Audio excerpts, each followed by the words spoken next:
Hello friends, आज की class में आप सभी का स्वागत है। आई होप आप सब अच्छे होंगे। आज की क्लास में हम करेंगे अप्रैल मंथ की समसामयिक जो हमारी क्रॉनिकल है। फर्स्ट हम स्टार्ट करते हैं राज समाचार से। राज समाचार में हमारा है उत्तर प्रदेश बजट के डिस्कस करेंगे। यूपी बजट का कुल आंकड़ा कितने रुपए का है? तो ये हमारा 8,08,73,606 करोड़ रुपए का है। ठीक है, पिछले वर्ष की तुलना में कितना बढ़ा है? 9.8% बढ़ा है। पूंजीगत व्यय कितना है? 20.5 है। ठीक है, और राजकोषीय स्वास्थ्य सूचकांक 2022-23 में कितना हो गया है? 45.9 है। और पिछले 5 वर्षों में राज्य का पूंजीगत व्यय कितना हो गया है? पूंजीगत व्यय है हमारा 19.3। और यूपी को $1 ट्रिलियन की अर्थव्यवस्था बनाने के लिए किन क्षेत्रों की में कार्य योजनाएं लागू की गई हैं? एक तो कृषि है, दूसरा बुनियादी ढांचे हैं, तीसरा IT है, चौथा स्वास्थ्य सेवाएं है, शिक्षा है, पर्यटन है, निवेश है, बुनियादी ढांचा और शहरी विकास शामिल है। अगला यहाँ पे है बुनियादी ढांचे और शहरी विकास जो है वो मतलब किस क्षेत्र में है उसको डिस्कस किया गया है। पहला तो यहाँ पे एक्सप्रेसवे की घोषणा की गई है। कितने? 4 एक्सप्रेसवे बनेंगे। बुनियादी ढांचे के विकास के लिए बजट का कितना प्रतिशत हिस्सा आवंटित किया गया है? तो वो 22% है। कितने नगर निगमों को स्मार्ट सिटी के रूप में विकसित किया जाएगा? तो वो 58 होगा। कितने नगर निगम है? 58। राज्य स्मार्ट सिटी योजना के लिए कितनी राशि आवंटित की गई है? 400 करोड़ रुपए है। हरित सड़क अवसंरचना विकास के लिए कितनी राशि आवंटित की गई है? 800 करोड़ रुपए है। कितने? हरित जो सड़क अवसंरचना है उसके लिए कितनी है? 800 करोड़ रुपए है। शहरी बाढ़ वर्षा जल निकासी योजना के लिए कितनी है? शहरी बाढ़ वर्षा जल निकासी योजना के लिए कितनी राशि को आवंटित किया गया है? 1000 करोड़ रुपए। कितनी? शहरी बाढ़ मतलब जो शहरों में बाढ़ आती है ना, वर्षा के जल की निकासी के लिए किस तरीके से उसको डेवलप किया जाएगा, तो उसके लिए 1000 करोड़ रुपए है। फिर हमारा है कान्हा गौशाला आवारा पशु और आश्रय स्थलों के लिए कितनी राशि आवंटित की गई है? राशि 450 करोड़ रुपए है। और नई शहरी बुनियादी ढांचे सेवाओं के लिए कितनी राशि आवंटित की गई है? तो वो 50 करोड़ रुपए है। अगला यहाँ पे है परिवहन और कनेक्टिविटी के बारे में थोड़ा देख लेते हैं। उत्तर प्रदेश राज्य सड़क परिवहन को बस बेड़े का विस्तार करने के लिए कितनी राशि आवंटित की गई है? 400 करोड़ रुपए, है ना। फिर मध्यम श्रेणी की इलेक्ट्रॉनिक बसें खरीदने के लिए कितनी राशि आवंटित की गई है? 100 करोड़ रुपए। सीएम ग्राम जोड़ो योजना के तहत चार्जिंग स्टेशनों के लिए कितनी राशि आवंटित की गई है? चार्जिंग स्टेशनों के लिए कौन सी योजना है? सीएम ग्राम जोड़ो।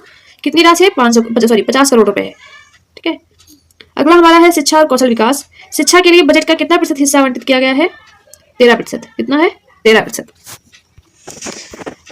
अगला देखते हैं यहाँ पे सरकारी कर्मचारियों को ऑनलाइन कार्य के लिए लैपटॉप और स्मार्टफोन उपलब्ध कराने के लिए कितनी राशि आवंटित की गई है? 24 करोड़ रुपए। किन शहरों में कामकाजी महिलाओं के लिए छात्रावास का निर्माण किया जाएगा?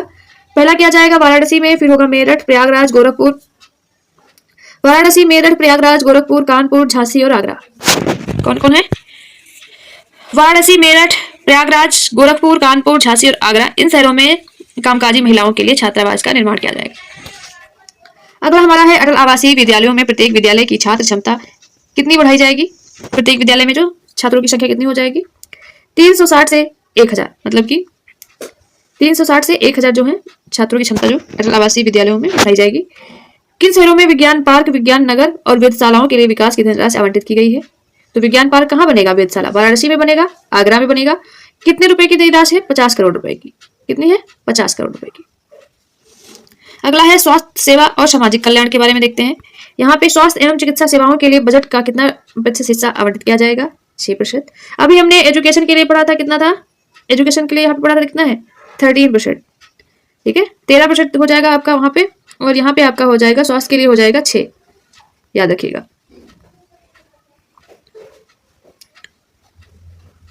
फिर यहाँ पे अगला है हमारा यूपी सीएम बाल सेवा के लिए कितना राशि आवंटित किया गया है? वो है 250 करोड़ रुपए। यूपी सीएम बाल सेवा योजना जो है उसके लिए 250 करोड़ रुपए है। जो आंगनबाड़ी कार्यकर्ताओं को अतिरिक्त मानदेय भुगतान के लिए कितनी राशि आवंटित की गई है? 973 करोड़ रुपए। ठीक है, जो आंगनबाड़ी में कार्य करते हैं। मुख्यमंत्री सशक्त सुपोषण योजना के लिए कितनी राशि आवंटित की गई है? 100 करोड़ रुपए है। एकीकृत बाल विकास परियोजना के लिए कितनी राशि आवंटित की गई है? 4119 रुपए। कितनी है? 4119 करोड़ रुपए है। फिर अगला है हमारा यहाँ पे 4000 कहाँ क्या?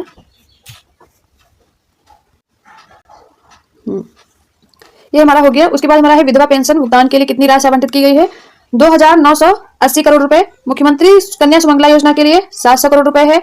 समान जात विवाह के लिए कन्या विवाह सहायता योजना के तहत कितनी राशि प्रदान की गई है? 55,000 करोड़ रुपए है। और अंतरराज्यीय विवाह के लिए कन्या विवाह सहायता योजना के लिए कितनी राशि प्रदान की गई है? 61,000 करोड़ रुपए। अभी आपको लग रहा होगा कि इतने सारे फैक्ट है ना, क्यों इंपॉर्टेंट है, नहीं इंपॉर्टेंट है। अगर आपको ऐसा फील हो रहा है तो अभी आप जाके अपने जो 2024 का यूपीपीसीएस का पेपर है उसको देख लीजिएगा। उसमें किस तरीके से क्वेश्चन पूछने का पैटर्न है, आप समझ जाएंगे कि ये फैक्ट आपके एग्जाम के लिए इंपॉर्टेंट है। इसमें से कोई भी जो ये राशि है या किसी भी योजना की राशि है उसको उठा के ऑप्शन में दे देगा, और 4 ऑप्शन बनाए गए या फिर क्रोनोलॉजी में दे देंगे, जिससे आपको बहुत कंफ्यूजन क्रिएट हो सकती है। तो इसको आप बार बार रिवाइज करिएगा और याद हो जाएंगे, ऐसा कोई मतलब ये नहीं है कि याद नहीं होंगे। जब आप पढ़ते जाएंगे जिसकी कॉमन है राशि, मतलब जिसको जैसे यहाँ पे था, हमने पढ़ा था कि 50 करोड़ रुपए किसको दिए गए थे, यहाँ पे ये शहरी बुनियादी ढांचे के लिए 50 करोड़ रुपए थे। और इधर क्या था, किसके लिए 50 करोड़ रुपए थे? ये हमारा था, ये जो शहरों में विज्ञान पार्क बनेगा, कि कहाँ बनेगा? वाराणसी में बनेगा। कितना था? 50 करोड़। जहां जिसका कॉमन अमाउंट है उसको याद कर लीजिए, है ना। कॉमन ऐड करके जब याद करेंगे तो एक के साथ 2 याद हो जाएंगे और फिर आपको वो भूलेंगे भी नहीं। अगला हमारा यहाँ पे है महिला सशक्तिकरण और कल्याणकारी योजनाओं के लिए नई पहल के तहत मेधावी छात्रों को क्या प्रदान किए जाएंगे? स्कूटर प्रदान किए जाएंगे। किन प्रमुख शहरों में कामकाजी महिलाओं के लिए छात्रावासों का निर्माण किया जाएगा? अभी हमने पढ़ा था जो कामकाजी महिलाओं के छात्रावासों के लिए, अभी ऊपर की तरफ पढ़ा था ना, वो यहाँ पे वाराणसी हो जाएगा, मेरठ हो जाएगा, प्रयागराज हो जाएगा, गोरखपुर हो जाएगा, कानपुर, झांसी और आगरा। रिवाइज हो जाएगा आपका, इसलिए हमने फिर से बता दी। महिलाओं और बच्चों के लिए कौन से आंगनबाड़ी केंद्रों और पोषण कार्यक्रमों को मजबूत किया जाएगा? ठीक है, कौन कौन से हैं? एक है आंगनबाड़ी केंद्रों और पोषण कार्यक्रम, इसके तहत जो है बच्चों और महिलाओं को मजबूत किया जाएगा। अगला हमारा है कृषि एवं विकास कल्याण के बारे में।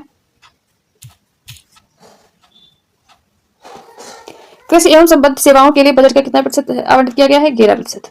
मुख्यमंत्री किसान दुर्घटना कल्याण योजना के लिए कितनी राशि आवंटित की गई है? ये है हमारा 1050 करोड़ रुपए। दुर्घटना कल्याण योजना जो है उसके लिए, जब किसान दुर्घटना कर लेते हैं ना, आत्महत्या कर लिया या खेत में थे, सांप ने काट लिया या ऐसा कुछ होता है, तो उसके लिए। फिर अगला हमारा है पीएम कुसुम योजना के तहत सौर पंप स्थापना के लिए कितनी राशि आवंटित की गई है? 509 करोड़ रुपए। पीएम कुसुम योजना याद रखिएगा, कुसुम योजना में सौर पंप की स्थापना के लिए है। फिर अगला हमारा है सभी जिलों में प्राकृतिक खेती को बढ़ावा देने के लिए जो कितनी राशि आवंटित की गई है? अगर नेचुरल फार्मिंग करते हैं तो 124 करोड़ रुपए आपके लिए, मतलब जो करता है उसमें डिस्ट्रीब्यूट होगा, ऐसा नहीं कि एक ही लोगों को मिलेगा 124 करोड़ रुपए। फिर यहाँ पे यूपी जो है बीज स्वावलंबन नीति 2024 के अंतर्गत बीज पार्क विकास परियोजना हेतु कितनी राशि आवंटित की गई है बीज के लिए? तो वो है 251 करोड़ रुपए।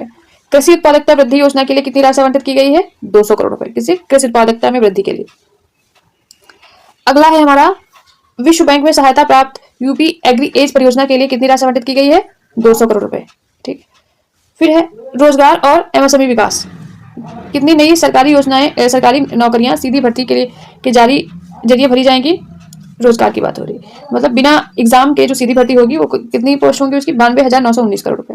ये कहीं दिखती तो नहीं है हमको, कहाँ पे रहती हैं ये? बस मतलब हर बार बजट में दिखती है, बस लिखी हुई।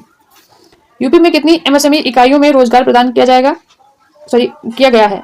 तो कितना किया गया है? 96 लाख।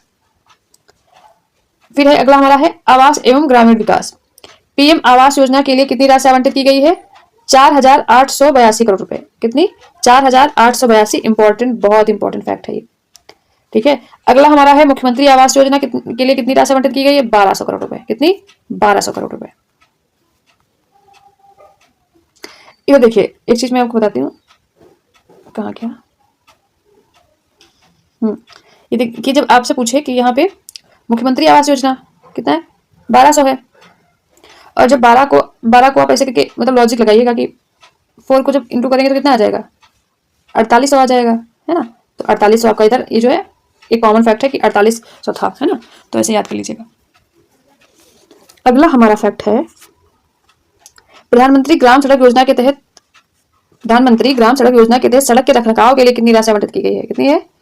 1088 करोड़ रुपए। फिर है दीनदयाल उपाध्याय ग्रामीण कौशल योजना के लिए कितनी राशि आवंटित की गई है? 427। ये भी इंपॉर्टेंट है, याद रखना। ये मनरेगा भी इंपॉर्टेंट। मनरेगा के तहत कितनी राशि आवंटित की गई है? 5,372। कितना? 5,372। ठीक है, अगला यहाँ पे है राजस्व सृजन लक्ष्य उत्पादन शुल्क संग्रह का लक्ष्य कितना है? 63,000 करोड़ रुपए है। कितना है? 63,000 करोड़ रुपए है। फिर अगला हमारा यहाँ पे है स्टाम्प एवं पंजीकरण राजस्व लक्ष्य कितना है? 38,150 करोड़ रुपए है। वाहन कर संग्रह लक्ष्य कितना है? 14,000 करोड़ रुपए है। ऊर्जा और डिजिटल विकास, कितने नए डेटा सेंटर पार्क विकसित किए जाएंगे? 8। किस शहर को सोलर सिटी के रूप में विकसित किया जाएगा? अयोध्या। अमृत 2.0 के तहत शहरी जलापूर्ति बुनियादी ढांचे में सुधार के लिए कितनी राशि आवंटित की गई है?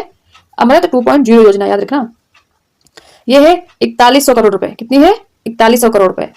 इस योजना के तहत कितने नए पेयजल कनेक्शन हैं? ठीक है, वो कितने हैं? 39 लाख। कितने हैं? 39 लाख। 4100 करोड़ रुपए है बजट और 39 लाख है कनेक्शन। विशेष घोषणाएं क्या है वो भी देखते हैं। उज्ज्वला योजना में लाभार्थियों को प्रतिवर्ष कितना निःशुल्क एलपीजी सिलेंडर प्रदान किए जाएंगे?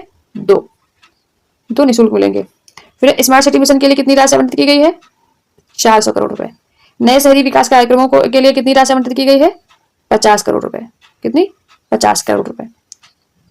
ठीक है, अगला यहाँ पे है उत्तर प्रदेश के करंट अफेयर से रिलेटेड है, गंगा एक्सप्रेस वे के बारे में देखते हैं, इंपॉर्टेंट तो है बहुत। गंगा एक्सप्रेसवे को जेवर एयरपोर्ट से जोड़ा जाएगा। 24 जनवरी 2025 को उत्तर प्रदेश सरकार ने नोएडा अंतर्राष्ट्रीय हवाई अड्डे, जेवर एयरपोर्ट और गंगा एक्सप्रेस के बीच कनेक्टिविटी को बढ़ाने के लिए योजना की घोषणा की है। कहां से? नोएडा अंतर्राष्ट्रीय हवाई अड्डे यानी कि जेवर एयरपोर्ट और गंगा एक्सप्रेसवे के बीच में कनेक्टिविटी को बढ़ाने के लिए योजना की घोषणा की गई है। इसके मुख्य बिंदु क्या है वो देखते हैं। लिंक एक्सप्रेसवे विवरण जो है, बुलंदशहर के माध्यम से 76 किलोमीटर लंबा लिंक एक्सप्रेसवे बनाया जाएगा जो गंगा एक्सप्रेसवे को जेवर एयरपोर्ट से जोड़ेगा। ठीक है, इस परियोजना में के लिए सरकार ने 1000 करोड़ रुपए आवंटित किए हैं, जबकि कुल अनुमानित लागत 4451 करोड़ रुपए है। कितनी है? 4451 करोड़ रुपए। मौजूदा बुनियादी ढांचे के साथ एकीकरण या लिंक एक्सप्रेसवे यमुना एक्सप्रेसवे से लगभग 24 किलोमीटर पहले जुड़ेगा, या लिंक एक्सप्रेसवे यमुना एक्सप्रेसवे से लगभग 24 किलोमीटर पहले जुड़ेगा, जिससे मौजूदा हवाई नेटवर्क के साथ सुगम एकीकरण सुनिश्चित होगा। स्थानीय समुदाय के लिए लाभ क्या है? नया एक्सप्रेसवे मेरठ और बुलंदशहर के निवासियों और जेवर एयरपोर्ट तक जल्दी पहुंचने में सक्षम बनाएगा, जिससे व्यापार और औद्योगिक विकास को बढ़ावा मिलेगा। यह पर्यटन क्षेत्र को भी बढ़ावा देगा जो स्थानीय अर्थव्यवस्था में योगदान देगा। अगला यहाँ पे है जेवर जो हमारा हवाई अड्डा है उसी से रिलेटेड है। संचालन शुरू होने के बाद जेवर हवाई अड्डा वैश्विक स्तर पर चौथा सबसे बड़ा अंतर्राष्ट्रीय हवाई अड्डा उत्तर प्रदेश का 5वां होगा।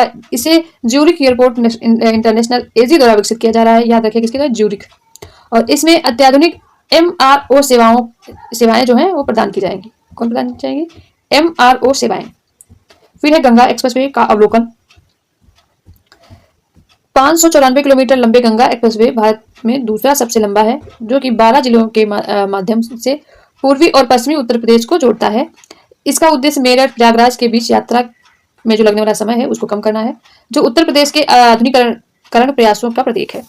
ठीक है, कितना है? 594 किलोमीटर लंबा है। कौन सा? गंगा एक्सप्रेसवे। अगला हमारा है उत्तर प्रदेश में पहला बायोपॉलीमर प्लांट कहाँ पे खुलेगा? अपने पड़ोसी डिस्ट्रिक्ट जो लखीमपुर खीरी है वहां पे खुलेगा। ठीक है, इसका जो उद्घाटन किया किसने किया है? हमारे सीएम योगी आदित्यनाथ ने किया है। कब किया है? 12 फरवरी 2025 को किया है। जिले लखीमपुर जिले के कुंभी में, ठीक है, भारत के पहले पॉलीमर प्लांट की आधारशिला रखी है। निवेश और स्थान। पॉलीमर प्लांट बलरामपुर चीनी मिल्स लिमिटेड द्वारा लगभग 2850 करोड़ रुपए की अनुमानित लागत पर स्थापित किया जा रहा है। इसे कुंभी में स्थित मौजूदा चीनी फैक्ट्री के बगल में रणनीतिक रूप से स्थित किया गया है, जिससे संचालन में तालमेल और आपूर्ति श्रृंखला में दक्षता बढ़ेगी। कुंभी। अगला है हमारा पर्यावरण के उद्देश्य। ठीक है, ये प्लांट बनेगा तो पर्यावरण के क्या उद्देश्य रहेंगे? पर्यावरण उद्देश्य। इस प्लांट का मुख्य उद्देश्य पारंपरिक प्लास्टिक और पॉलीमर से बदलकर पर्यावरण संरक्षण को बढ़ावा देना है। यह आत्मनिर्भर भारत के दृष्टि से एक के साथ मेल खाता है और देश में के पर्यावरण प्रदूषण को कम करने के लक्ष्य का समर्थन करता है। उत्पादन और अनुप्रयोग। यह प्लांट प्रतिवर्ष 80,000 टन पॉलीलैक्टिक एसिड का उत्पादन करेगा, जिसका उपयोग पर्यावरण अनुकूल उत्पादों जैसे डिस्पोजल बोतल, प्लेट्स, कप और बैग बनाने में किया जाएगा। ये उत्पाद जैव अवक्रमणीय होते हैं और 3 से 6 महीने के भीतर विकसित हो जाते हैं। ठीक है, ऐसा बनेगा जैसे कि जो प्लास्टिक होती है ना, डिस्पोजल ग्लास वगैरह होते हैं, जो ग्लास होते हैं वो बहुत ही जल्दी आपके इन्वायरमेंट में मिल जाते हैं। यानी कि जैसे आपने ग्लास फेंका और वो बारिश हुई और उसको सड़ के वो मिट्टी में मिल गया है, इससे हमारे पर्यावरण को नुकसान नहीं होता है। नुकसान उनसे होता है जो चीज़ें हमारे पर्यावरण के अनुकूल नहीं होती हैं। जैसे कि हम प्लास्टिक बोतलों का यूज़ करते हैं। प्लास्टिक बोतल जो है बहुत लंबे समय तक, कई 100 सालों तक वो वैसे की वैसी रहती हैं। वो मतलब पृथ्वी में या कहीं मिट्टी में बारिश पानी चाहे जो भी मौसम हो वो सारी चीज़ें झेल लेती हैं और वो बहुत जल्दी मिट्टी में नहीं मिलती हैं, जिस तरीके से वो हमारे पर्यावरण के लिए बहुत नुकसानदायक होती हैं। अगला हमारा है नवीकरणीय ऊर्जा और शून्य तरल निर्वहन। यह सुविधा पूरी तरह से नवीकरणीय ऊर्जा पर संचालित होगी, जिससे एक स्थायी उत्पादन प्रक्रिया सुनिश्चित होगा। या पर्यावरण प्रदूषण को रोकने के लिए शून्य तरल निर्वहन सिद्धांत को भी अपनाएगा। आर्थिक और रोजगार लाभ, इस प्लांट में हजारों नौकरियां सृजित होने और राज्य में व्यापार और निवेश को प्रोत्साहित करने की उम्मीद है। या जीवाश्म ईंधन पर निर्भरता को कम करके भारत में शून्य उत्सर्जन लक्ष्य में भी योगदान देना। अगला हमारा है लखनऊ में ब्रह्मोस मिसाइल निर्माण आरंभ जो है 20 फरवरी 2025 को रक्षा मंत्री राजनाथ सिंह ने घोषणा की कि मई जून 2025 तक लखनऊ में ब्रह्मोस मिसाइल का निर्माण शुरू हो जाएगा। यह विकास भारत में रक्षा क्षेत्र में एक महत्वपूर्ण मील का पत्थर है। उत्तर प्रदेश रक्षा औद्योगिक गलियारे का हिस्सा है। ठीक है, क्या है ये जो ब्रह्मोस मिसाइल का निर्माण शुरू हो जाएगा, कहाँ पे होगा? ने लखनऊ में होगा। ये किसने कहा? राजनाथ सिंह ने कहा। कब कहा? 20 फरवरी 2025 को कहा। ठीक है, अगला हमारा है निर्माण विवरण, इसका क्या होगा उसके बारे में देखते हैं। ब्रह्मोस मिसाइल के साथ अन्य रक्षा उपकरणों का भी लखनऊ में निर्माण किया जाएगा। मिसाइलों का निर्माण इकाई तक ले जाने के लिए एक रेलवे ट्रैक योजना बनाई गई है। इस योजना में रूसी वैज्ञानिक भारतीय समकक्षों के साथ सहयोग करें। कौन करेगा? रूस करेगा सहयोग। फिर अगला हमारा है रक्षा गलियारा पहल के बारे में देखते हैं। यह परियोजना रक्षा गलियारा पहल का हिस्सा है, जिसका उद्देश्य उत्तर प्रदेश और तमिलनाडु में रक्षा निर्माण केंद्र स्थापित करना है। इस गलियारे का उद्देश्य भारत की रक्षा उत्पादन क्षमताओं को बढ़ाना और आत्मनिर्भरता को बढ़ावा देना है। ब्रह्मोस मिसाइल की विशेषताएं क्या है देखते हैं। ब्रह्मोस मिसाइल भारत रूस की एक संयुक्त परियोजना है, जिसे दुनिया की सबसे तेज क्रूज मिसाइल के रूप में जाना जाता है, जिसकी शीर्ष गति मैक जो है वो 2.8 है। कितनी है? 2.8। इसकी सीमा 290 किलोमीटर है और इसे भूमि पर, वायु और समुद्री प्लेटफॉर्मों में लॉन्च किया जा सकता है। यह फायर एंड फॉरगेट सिद्धांत पर काम करती है। किस सिद्धांत पर काम करती है BrahMos missile? Fire and forget. Launch के बाद किसी गाइडेड की आवश्यकता नहीं होती है। ठीक है, निर्यात क्षमता इसकी क्या है? घरेलू उपयोग के अलावा ब्रह्मोस मिसाइल कई देशों पर ध्यान आकर्षित किया है, जिसमें वियतनाम है, संयुक्त अरब अमीरात है, इंडोनेशिया शामिल है। इसकी निर्यात क्षमता को दर्शाते हैं। अगला है हमारा अगली पीढ़ी की मिसाइल का विकास। ब्रह्मोस की जो अगली पीढ़ी आएगी उसके बारे में भी बात की गई है। अगली पीढ़ी की मिसाइल का विकास ब्रह्मोस एरोस्पेस भी ब्रह्मोस एनर्जी एक अगली पीढ़ी की मिसाइल है, थेरियन के विकास पर काम कर रहा है, जिसमें विभिन्न प्लेटफॉर्मों के लिए अधिक कॉम्पैक्ट और अनुकूलनीय बनाया गया है। कतरनिया घाट वन्यजीव अभयारण्य के बारे में देखते हैं। ये 15 फरवरी 2025 को उत्तर प्रदेश में बहराइच जिले में भारत नेपाल की सीमा पर स्थित कतरनिया घाट वन्यजीव अभयारण्य में एक महत्वपूर्ण वन्यजीव घटना घटी। अभयारण्य के घने जंगलों में लगभग 40-50 वर्ष में एक नर हाथी का शव मिला। क्या हुआ? जो कि 40-50 वर्ष का था, एक नर हाथी का शव मिला है कतरनिया घाट वन्यजीव अभयारण्य, जो कि बहराइच जिले में। मृत्यु के कारण जो है क्या हो सकते हैं? अधिकारियों का मानना है कि हाथी की मृत्यु 2 वयस्क हाथियों के बीच हुई लड़ाई के कारण हो सकती है, जैसे कि स्थल पर पाए गए पदचिन्ह और टूटे हुए पेड़ों से संकेत मिलता है। हाल ही के वन्यजीव मौतों इस घटना से पहले अभयारण्य में एक 12 वर्षीय नर बाघ और एक 7 वर्षीय नर तेंदुआ की मृत्यु हुई थी, जिससे वन्यजीव सुरक्षा और संरक्षण प्रयासों के बारे में चिंताएं बढ़ गई हैं। स्थान और पारिस्थितिकी तंत्र कतरनिया घाट वन्यजीव अभयारण्य ऊपरी गंगा मैदान में स्थित है। इसका क्षेत्रफल 406 वर्ग किलोमीटर है। यह मिश्रित पर्णपाती जंगलों, घास के मैदानों, दलदलों आदि भूमियों के साथ एक विविध पारिस्थितिकी तंत्र का समर्थन करता है। एक चीज जानते हैं कि आप लोग सोचते होंगे कि मैं क्यों ना टू द पॉइंट पढ़ लूं, है ना, चीजें बिल्कुल क्रिस्टल क्लियर कर लूं। जैसे ये हमने पढ़ा था कतरनिया घाट में, सीधे पढ़ लेते क्या कतरनिया घाट में, जो कि हमारे उत्तर प्रदेश में है, और यहाँ पे एक हाथी की मृत्यु हो गई है ना। बट हमने इसकी जो पूरा एक्सप्लेनेशन पढ़ा, क्यों पढ़ा इसके लिए? इससे हमें जो हम उसका बैकग्राउंड पढ़ते हैं ना, तो वो चीजें हमारे माइंड में बैठ जाती हैं, है। हमने अगर टू द पॉइंट इतनी सी न्यूज को इतने में पढ़ लिया, हाँ ये है कि टाइम सेविंग है, चीज से टाइम बच गया आपका, लेकिन आप इसे ज्यादा लंबे समय तक रिकॉल नहीं कर सकते। क्यों? क्योंकि आपको इसका जो बैकग्राउंड पीछे का है वो पता ही नहीं है, आपने सीधे सीधे पॉइंट पढ़ लिया है ना। इसलिए अगर आप ये मेरी क्लास देख रहे हैं, तो आप कुछ काम कर रहे हैं, चीजें कुछ भी कर रहे हैं, तो आप मेरी क्लास को लगा के रख लीजिए और आप उसको सुनते रहिए, आपको बहुत ही अच्छा बेनिफिट मिलेगा। ठीक है, चलते संरक्षण इसकी स्थिति क्या है उसके बारे में देखते हैं। यहाँ पे जो संरक्षण स्थिति है वो है, अभ्यारण्य की स्थापना कब हुई थी? कतरनिया घाट 1975 में की गई थी, और 1987 में जब प्रोजेक्ट टाइगर शामिल किया गया था इसमें, 1987 में, ठीक है, जो किशनपुर वन्यजीव अभ्यारण्य और दुधवा नेशनल पार्क के साथ दुधवा टाइगर रिजर्व का हिस्सा बनता है। प्रजाति विविधता देखते हैं। अभ्यारण्य में कई प्रजातियों का निवास है, जिसमें घड़ियाल, बाघ, गैंडा, गंगा डॉल्फिन, दलदल हिरण, हिस्पीड, खरगोश, बंगाल फ्लोरिकन, कई गिद्ध प्रजातियां शामिल हैं। अन्य उल्लेखनीय निवासियों में चीतल, हिरण और जंगली शुअर, हाथी, तेंदुआ शामिल हैं। अगला है आईआईटी कानपुर के बारे में। आईआईटी कानपुर की सोलर निर्जलीकरण तकनीक है, जो 14 फरवरी 2025 को भारतीय प्रौद्योगिकी संस्थान आईआईटी कानपुर के एक अभिनव सोलर निर्जलीकरण तकनीक की शुरुआत की, जिसका उद्देश्य किसानों की आय को बढ़ाना, फसल की बर्बादी को कम करना है। नवाचार फलों और सब्जियों को प्रभावी ढंग से सुखाने के लिए और सौर ऊर्जा का उपयोग करता है। ठीक है, ये क्या है, फसलों और फलों को सुखाया जाएगा, जिससे मतलब कोई चीज, जैसे अभी इस बार आपके खेत में आपने लगाया था मटर, है ना, बारिश हो गई, चीजें आपकी जो फसल थी बहुत अच्छी थी, बारिश हो गई, जिसकी वजह से आपकी जो मटर के दाने थे वो या फलियां थी वो आपकी मतलब पानी की वजह से खराब गई, बट दाना उसमें अच्छा था। अब हम क्या करें, मार्केट में बेच नहीं सकते उसको, तो उसके जो दाने को निकाल के और उसको सौर ऊर्जा की मदद से आप उसको सुखाएंगे, है ना, फिर उसमें बाद में वो जो ड्राई हो जाएगा, फिर वो मार्केट करने के लिए आपके तैयार हो जाएगा। ये तकनीक विकसित की है, किसने विकसित की है? IIT कानपुर ने विकसित की। इसका मुख्य उद्देश्य क्या होगा, देखते हैं। इस तकनीक का मुख्य उद्देश्य किसानों की आय को बढ़ाना है, जिससे वह फसलों को अधिक समय तक संरक्षित कर सके, उन्हें उचित मूल्य पर बेच सके, और यह एक पर्यावरण अनुकूल तरीका है जो पारंपरिक ऊर्जा स्रोतों पर निर्भरता को कम करता है, प्राकृतिक संसाधनों का संरक्षण करता है और पर्यावरण को लाभ पहुंचाता है। ठीक है, इसका परीक्षण कार्यक्रम, यह कार्यक्रम के पहले हिस्से के रूप में शिवराजपुर कल्याणपुर, कहाँ पे, शिवराजपुर हो जाएगा, शिवराजपुर कल्याणपुर 30 किसानों को सोलर निर्जलीकरण तकनीक और व्यवहार परीक्षण किया गया है। उन्हें टमाटर के पूर्व उपचार और सौर सुखाने का लाइव प्रदर्शन दिखाया गया है, ताकि वे इस तकनीक को अपनी खेती के अभ्यास में लागू कर सकें। सहयोग इस परियोजना को राष्ट्रीय कृषि और ग्रामीण विकास बैंक नाबार्ड में एक महत्वपूर्ण समर्थन प्राप्त किया है, जिसका उद्देश्य इस तकनीक को अधिक गांवों तक विस्तार देना है। इसके अतिरिक्त IIT कानपुर और सोलर निर्जलीकरण के लिए मानक संचालन प्रक्रियाओं और गुणवत्ता प्रोटोकॉल स्थापित करने के लिए CSJM विश्वविद्यालय और खाद्य प्रसंस्करण विभाग के स्थापना विभाग के साथ सहयोग किया। पर्यावरणीय प्रभाव सौर ऊर्जा का उपयोग करके यह तकनीक जीवाश्म ईंधन की आवश्यकता को कम करती है, जिसमें पर्यावरण प्रदूषण को कम किया जा सकता है और स्थायी कृषि अभ्यास को बढ़ावा दिया जा सकता है। भविष्य विस्तार के बारे में देखते हैं। नाबार्ड के समर्थन में IIT कानपुर इस तकनीक को अधिक गांवों तक विस्तार देने की में योजना बना रहा है, जिससे पर्यावरण अनुकूल और लाभकारी खेती के तरीके को प्रोत्साहित किया जा सके और क्षेत्र में किसानों की आजीविका को बढ़ाया जा सके। उत्तर प्रदेश रडार फैक्ट्री और डिफेंस इंडस्ट्रियल कॉरिडोर। हाल ही में उत्तर प्रदेश में आगरा लखनऊ एक्सप्रेसवे के निकट बिजामई गांव में डिफेंस इंडस्ट्रियल कॉरिडोर 400 करोड़ रुपए की लागत में रडार बनाने की फैक्ट्री स्थापित की जा रही है। यह factory Bharat heavy electronics limited द्वारा स्थापित की जाएगी और देश की रक्षा प्रणाली में सुधार करेगी। ठीक है, रडार फैक्ट्री के बारे में कहाँ पे है? आगरा और लखनऊ एक्सप्रेसवे के निकट बिजामई गांव। कहाँ पर है? बिजामई गांव डिफेंस इंडस्ट्रियल कॉरिडोर है, जो कि 400 करोड़ रुपए की लागत पे बनाया जाएगा। अगला हमारा है कारखाने के जो निर्माण के बारे में बात की गई है।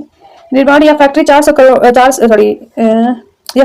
हेक्टेयर में विस्तृत होगी और भारत में हैवी इलेक्ट्रॉनिकल लिमिटेड द्वारा स्थापित हो जाएगी। रडार का उच्च गुणवत्ता वाले निर्माण से सेना को बेहतर सुरक्षा और निगरानी प्रदान करना में मदद मिलेगी। आत्मनिर्भरता इस फैक्ट्री के माध्यम से भारत में रडार को अन्य रक्षा उपकरणों के निर्माण में भारत निर्भर बनाने में मदद मिलेगी, जिससे बाहरी देशों में निर्भरता जो है वो कम हो जाएगी। ये बात सही है।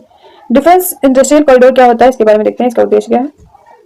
ये केंद्र सरकार की मुख्य पहल है, जिसका प्रमुख उद्देश्य भारत में रक्षा उद्योगों को मजबूती प्रदान करना और आत्मनिर्भर बनाना है। कॉरिडोर संरचना। डिफेंस कॉरिडोर एक रूट होता है जिसमें कई शहर शामिल होते हैं। इन शहरों में सैन्य उपकरणों के निर्माण के लिए इंडस्ट्री स्थापित की जाती है। ठीक है, आपने देख लिया कि कॉरिडोर क्या होता है। महत्व क्या है इससे देश में रक्षा उत्पादन में आत्मनिर्भर बनाने और मेक इन इंडिया को बढ़ावा देने में मदद मिलेगी, जिससे आयात जो है वो आपका कम होगा, निर्यात जो है वो बढ़ेगा।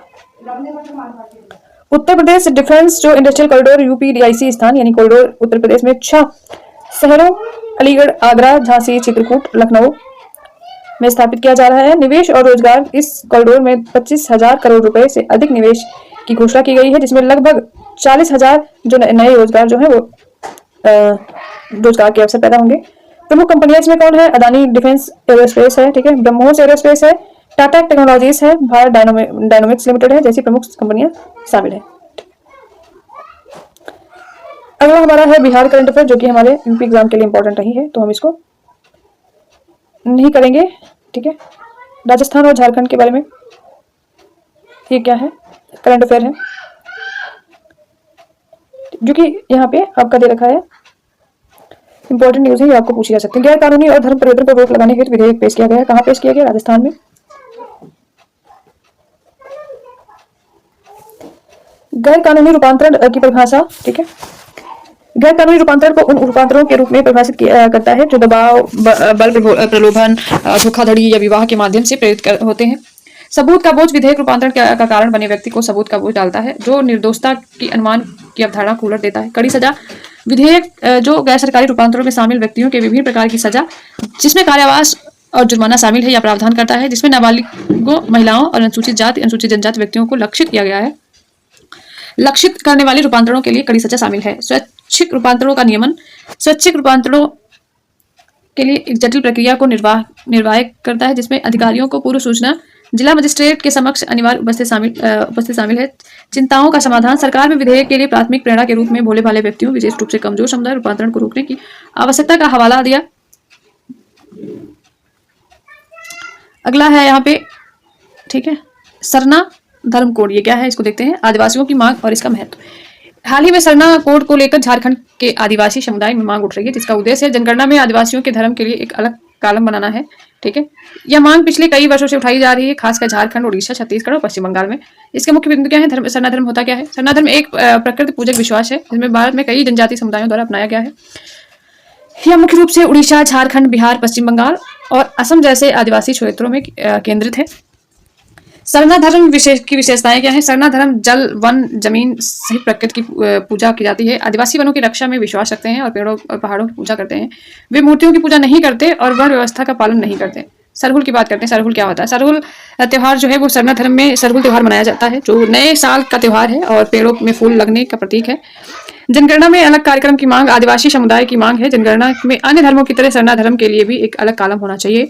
2011 की जनगणना में लगभग 4.9 लाख लोगों ने अन्य कॉलम में अपना सरना धर्म अंकित किया था, जिसमें अधिकांश रूप से झारखंड के थे। ठीक है, राजनीतिक समर्थन जो है वो झारखंड विधानसभा में 2020 में जो हमारा सरना धर्म कोड को लागू करने का प्रस्ताव सर्वसम्मत से पारित किया गया था, जिसे केंद्र सरकार के पास मंजूरी के लिए भेजा गया था। कांग्रेस, जेएमएम और बीजेपी ने भी इस मांग का समर्थन किया था। उधवा झील के बारे में देखते हैं। ये नई रामसर साइट के रूप में डेवलप हुई है। कहाँ पर हुई? झारखंड में हुई है। उधवा झील जो झारखंड के साहिबगंज जिले में स्थित है, कुछ कोहाली में रामसर स्थल के रूप में मान्यता दी गई है। साहिबगंज में स्थित है। ठीक है, यह झारखंड की पहली रामसर स्थल है। या देश में रामसर स्थलों की कुल संख्या अब कितनी हो गई है? 89 हो गई है। मुख्य बिंदु है उधवा झील साहिबगंज जिले में स्थित है। इसका नाम महाभारत में भगवान कृष्ण के मित्र संत उद्धव के नाम पर रखा गया था। यह झारखंड का एकमात्र पक्षी अभयारण्य है और क्षेत्र की प्राकृतिक विरासत और जैव विविधता को संरक्षित करने में महत्वपूर्ण भूमिका जो है वो निभाता है। स्थापना देखते हैं उधवा झील के बारे में। उधवा झील अभयारण्य जो है उसकी स्थापना 1991 में की गई थी, जिसका उद्देश्य इस क्षेत्र में पाई जाने वाली विभिन्न पक्षी प्रजातियों की सुरक्षा और संरक्षण करना था। जल निकाय अभयारण्य में 2 जल निकाय हैं, पटौरन और बरहेल, जो एक जल चैनल द्वारा आपस में जुड़े हुए हैं।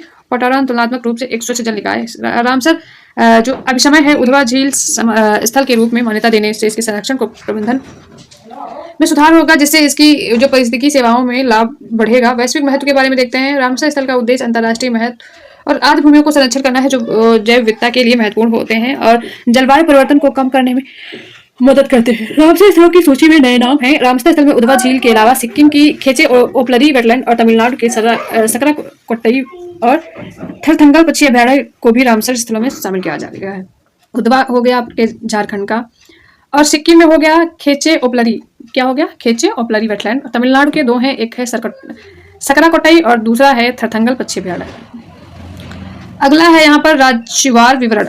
ठीक है, तमिलनाडु में भारत में सबसे अधिक रामसर स्थल हैं, जिनकी संख्या 20 है, और सिक्किम में और झारखंड में अपने पहले रामसर स्थल का जो है सूची में ऐड किया गया है।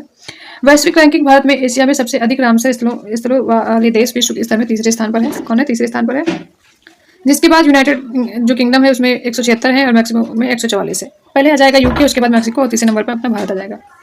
अगला यहाँ पे है हमारा न्यूज़ महाराष्ट्र के बारे में, जो कि 27वीं पश्चिमी क्षेत्रीय परिषद की बैठक हुई है। कहाँ पे हुई है? ये पुणे में हुई है। 18 फरवरी 2025 को केंद्रीय गृह मंत्री महाराष्ट्र के पुणे में एक 27वीं पश्चिमी क्षेत्रीय परिषद यानी कि वेस्टर्न जोनल काउंसिल की बैठक की अध्यक्षता की गई है, जो कि महाराष्ट्र, गुजरात और गोवा के मुख्यमंत्री, दादरा नगर हवेली और दमन दीव के प्रशासक तथा केंद्र के राज्य सरकारों के वरिष्ठ अधिकारी भी शामिल हुए थे। मुख्य बिंदु क्या है? सहकारी संघवाद को बढ़ावा देना है। क्षेत्रीय परिषदें राज्यों के बीच समन्वय और सहयोग को प्रोत्साहित करने का एक महत्वपूर्ण मंच है, जहां साझा मुद्दों पर चर्चा और समाधान पर बल दिया जाता है। क्षेत्रीय परिषदों का इतिहास 1956 में राज्य पुनर्गठन अधिनियम के तहत पंडित जवाहरलाल नेहरू द्वारा स्थापित की गई 5 क्षेत्रीय परिषदों का उद्देश्य भाषाई संगपा को कम करना और सहकारी शासन को मजबूत करना था। 1972 में पूर्वोत्तर परिषद भी बनाई गई थी। 1972 में पूर्वोत्तर परिषद भी बनाई गई थी। पश्चिमी क्षेत्रीय परिषद के महत्व के बारे में देखते हैं। पश्चिमी जो क्षेत्रीय परिषद का महत्व है, इस परिषद में महाराष्ट्र, गुजरात, गोवा, केंद्र शासित प्रदेश, दमन और दीव, दादरा नगर हवेली भी शामिल है। यह क्षेत्र भारत की जीडीपी में 25% योगदान देता है। देश में 80 से 90% औद्योगिक कार्य और आधे से अधिक वैश्विक व्यापार केंद्र है। वित्तीय समावेशन लगभग सभी गांवों में बैंक शाखाएं या डाक बैंकिंग सुविधाएं 5 किलोमीटर के दायरे में उपलब्ध कराई गई हैं। अगला लक्ष्य इसे घटाकर 3 किलोमीटर करना है। कुपोषण और सार्वजनिक स्वास्थ्य है जो है उसके बारे में देखते हैं। बैठक में पश्चिमी राज्यों में कुपोषण और स्टंटिंग जैसी स्वास्थ्य समस्याओं पर चिंता व्यक्त की गई है। राज्य सरकारों से इसे समाप्त करने के लिए प्रभावी कदम उठाने को कहा गया है। अगला है घरेलू दाल के उत्पादन के बारे में। बैठक में दालों के आयात को कम करने और किसानों को उचित मूल्य सुनिश्चित करने पर चर्चा हुई। किसानों को सीधे न्यूनतम समर्थन मूल्य यानी एमएसपी पर अपनी फसल बेचने के लिए एक नया मोबाइल ऐप जो है वो पेश किया गया। अब देखते हैं भील परिवारों के आरोप यानी कि वीएसआई द्वारा इस विस्थापन की कोशिश। ये क्या है? हाल ही में पुणे में भील परिवारों में वसंत दादा यानी शुगर इंस्टीट्यूट पर आरोप लगाया है कि वे उनके घरों को तोड़ने और उन्हें उनकी पुश्तैनी जमीन से विस्थापित करने की कोशिश कर रहे हैं। भील जनजाति भारत की सबसे बड़ी जनजाति और पुरानी आदिवासी समुदायों में से एक है जो गुजरात, मध्य प्रदेश, महाराष्ट्र, राजस्थान, त्रिपुरा में रहते हैं। अगला मुख्य बिंदु है यहाँ पे हाल ही में घटना में पुणे में भील परिवारों यानी वीएसआई यानी कि वसंत दादा शुगर इंस्टीट्यूट पर उनके घरों को तोड़ने को विस्थापित करने की कोशिश करने के आरोप लगाया है। या जमीन महाराष्ट्र सरकार द्वारा वीएसआई को 99 वर्ष के पट्टे पर दी गई है। सिविल अदालत की स्थिति को बनाए रखने का आदेश दिया है और अगली सुनवाई 27 फरवरी 2025 को होगी। कब होगी? 27 फरवरी 2025 को होगी। भील जनजाति के बारे में भील समुदाय पश्चिमी और मध्य भारत के वनाक्षित और पहाड़ी क्षेत्रों में रहते हैं। भील बिलांग जो भीली भाषा बोलते हैं वो इंडो आर्यन परिवार से है। ऐतिहासिक महत्व देखते हैं अपने भील जनजाति के बारे में। ठीक है, भील शब्द यानी द्रविड़ शब्द बिल्लू या बिल्लू से लिया गया है जिसका अर्थ है धनुष। महाभारत में भी भीलों का उल्लेख है। ब्रिटिश शासन के खिलाफ प्रतिरोध यानी 1871 में केमिकल टाइप्स एक्ट के तहत भीलों को एक आपराधिक जनजाति के रूप में चिन्हित किया गया था। गोविंद गुरु और मोतीलाल तेजावंत ने उनके अधिकारियों की लड़ाई में महत्वपूर्ण भूमिका निभाई है। गुजरात का डिस्टर्ब्ड एरिया एक्ट, ये क्या है इसके बारे में देखते हैं। हाल ही में सूरत में डिस्टर्ब्ड एरिया एक्ट के तहत कुछ संपत्तियों को सील किया गया है। गुजरात के डिस्टर्ब्ड एरिया एक्ट संपादित तनाव वाले क्षेत्रों में अचल संपत्तियों के हस्तांतरण को नियंत्रित किया है जो कि सांप्रदायिक सद्भाव बनाए रखने और जनसांख्यिकी असंतुलन को रोकने के लिए बनाया गया है। ठीक है, ये मुख्य बिंदु क्या है इसके वो देखते हैं। डिस्टर्ब्ड जो एरिया एक्ट है सांप्रदायिक दंगों इतिहास वाले क्षेत्रों में संपत्ति लेन देन और को नियंत्रित करता है। जिला कलेक्टर द्वारा डिस्टर्ब्ड क्षेत्र घोषित करने पर संपत्ति को बेचने के लिए कलेक्टर की अनुमति आवश्यक होती है। ठीक है, जब आप कोई डिस्टर्ब क्षेत्र की संपत्ति को बेचते हैं तो उसके लिए आप डीसी की अनुमति लेना आवश्यक है। संपत्ति हस्तांतरण यानी कि आवश्यकताएं विक्रेता को कलेक्टर के पास आवेदन जमा करना होता है जिससे शपथ पत्र शामिल होता है जो बिक्री, स्वैच्छिक प्रकट और बाजार मूल्य की पुष्टि करता है। उल्लंघन के लिए दंड प्रावधानों का उल्लेख करने पर 6 महीने से 5 साल तक की जेल हो सकती है। हाल ही में संशोधन 2020 में कलेक्टर की शक्तियों को बढ़ाने के लिए अधिनियम में संशोधन किया गया। कलेक्टर अब संपत्ति बिक्री से होने वाले संभावित सांप्रदायिक समूहन की जांच कर सकते हैं और राज्य सरकार कलेक्टर के निर्णयों की समीक्षा भी कर सकते हैं। यहाँ पे दक्षिणी भारतीय राज्य केरल के बारे में जो कि बजट है ये हमारा इंपॉर्टेंट नहीं है। अब हम देखते हैं यहाँ की जो कुछ इंपॉर्टेंट केरल में ब्रुसेलोसिस का प्रभाव, ये देखते हैं ये क्या है। 4 फरवरी 2025 को केरल में ब्रुसेलोसिस संक्रमण में से एक 8 वर्षीय बच्ची की जो मृत्यु हो गई है। ठीक है, इस संक्रमण में प्रति जागरूकता और रोकथाम के उपायों की आवश्यकता के रूप में ब्रुसेलोसिस एक जीवाणुजनित कैसा है रोग? जीवाणुजनित रोग है जो मुख्य रूप से पशुओं को प्रभावित करता है लेकिन मनुष्यों में भी फैल सकता है। यह संक्रमण आमतौर पर असंक्रमित दूध के सेवन या संक्रमित पशु के सीधे संपर्क में आने से फैलता है। ठीक है, दूध के सेवन से या संक्रमित पशु के संपर्क में आने से। ब्रुसेलोसिस या ब्रुसेला बैक्टीरिया के कारण होने वाला संक्रामक रोग है जो मुख्य रूप से गाय, बकरी, भेड़, कुत्तों को प्रभावित करता है। संक्रमण के लक्षण इसके क्या है?